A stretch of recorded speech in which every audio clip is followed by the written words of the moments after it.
کچھ دوستوں نے ان کو یہ مشورہ دیا کہ آپ یہ دعویٰ کر دیں کہ یہ پاکستان کا مطلب کیا لا الہ الا اللہ، اس نعرے کا خالق میں ہوں۔ تو وہ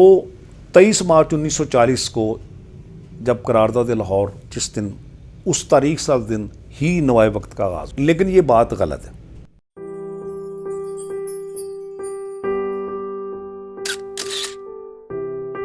سیالکوٹ کے حوالے سے میں ضرور شیئر کرنا چاہتا ہوں کہ پاکستان کا مطلب کیا لا الہ الا اللہ، اس نعرے کو ہمارے یہاں بڑے معروف شاعر تھے اصغر صدائی صاحب، انہوں نے اپنے نظم میں، جب وہ 3rd ایئر کے طالب علم تھے تو انہوں نے اس نظم میں اس ترانے کو سمویا، اس نعرے کو ساری اپنی نظم میں سمویا، اور میں یہ سمجھتا ہوں کہ اس کا انہیں کریڈٹ بھی دینا چاہیے۔ پھر وہ بہت اچھے شاعر بھی تھے اور اس کے علاوہ وہ ماہر تعلیم بھی تھے۔ علامہ اقبال کالج جو ہے اس کے وہ بانی پرنسپل بھی تھے، اور یہ جو کتاب جب میری اتفاق سے شعر کے 100 رنگ آئی تو اس کے لیے میں نے ان سے بڑا یہ تعاون کہ اساتذہ کے اشعار کو تلاش کرنے کے لیے، پھر اس کی مطلب تصحیح کے لیے متن کے اعتبار سے، تو میں ان سے بہت مشاورت لیتا تھا، اور وہ بڑا، بلکہ میں نے اس میں ذکر بھی کیا، یہ تمام ان میں خوبیاں شامل تھیں۔ لیکن کوئی ایسا واقعہ یا سلسلہ ہوا کہ کچھ دوستوں نے ان کو یہ مشورہ دیا کہ آپ یہ دعویٰ کر دیں کہ یہ پاکستان کا مطلب کیا لا الہ الا اللہ، اس نعرے کا خالق میں ہوں، تو انہوں نے بھی لکھنا شروع کر دیا۔ تو اکثر اخبارات میں، لیکن سب سے پہلے تو میں یہ حوالہ دوں گا کہ یہاں تحریک پاکستان میں سیالکوٹ کا کردار، ایک کتاب، بلکہ میں وہ آپ کو کتاب پیش بھی کر دوں گا۔ تحریک پاکستان میں سیالکوٹ کا کردار خواجہ محمد طفیل صاحب نے لکھی، ان کے بیٹے سہیل طفیل صاحب ہارٹ کے اسپیشلسٹ ہیں، بڑے معروف ڈاکٹر۔ تو وہاں بھی انہوں نے لکھا ہے کہ تاریخ کو مسخ نہ کریں، کہ یہ جو پاکستان کا مطلب کیا لا الہ الا اللہ، اس نعرے کو اور شاعروں نے بھی اپنی نظم میں تضمین کیا، اپنے ترانوں میں، نظم میں، اور انہوں نے 2 حوالے دیے ہیں، ایک شعلہ اسیونی لکھنؤ کے، ایک بشیر فاروق، انہوں نے پھر ان کے وہ ترانے بھی اپنی کتاب میں، انہوں نے اس کتاب میں یہ بھی لکھا ہے کہ میں نے، یعنی خواجہ طفیل صاحب کہہ رہے ہیں، وہ مسلم اسٹوڈنٹس فیڈریشن جو تحریک پاکستان میں بڑی مطلب فعال جماعت تھی طلباء کی، اس کے سیالکوٹ کے صدر تھے۔ تو انہوں نے کہا کہ اصغر صدائی کو میں نے کہا، کیونکہ وہ ان کے ساتھی تھے 3rd ایئر طالب علم،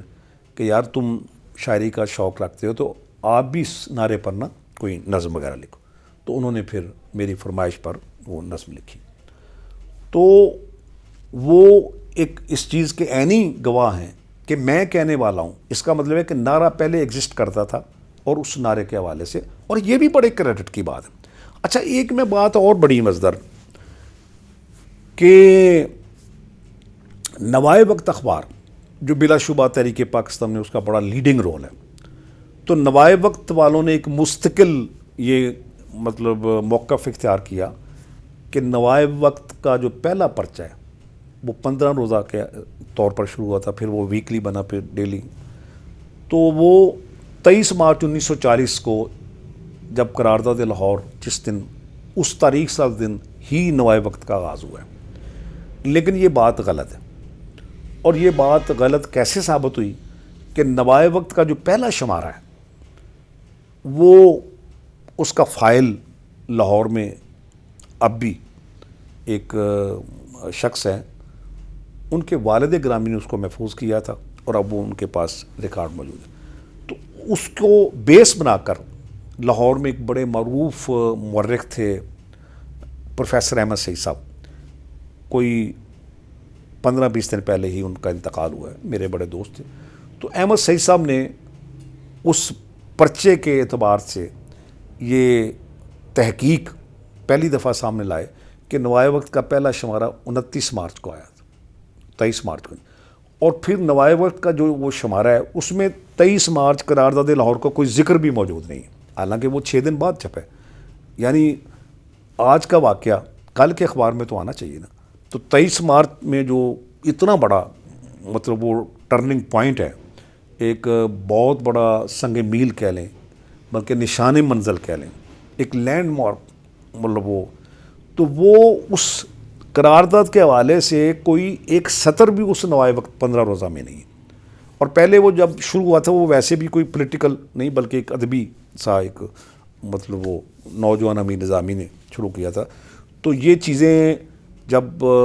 بعد میں پھر تاریخ کو کھنگالا جاتا ہے اور لکھی پڑھی اگر شہادت سامنے آ جائے تو اسے پھر قبول کرنا پڑتا ہے.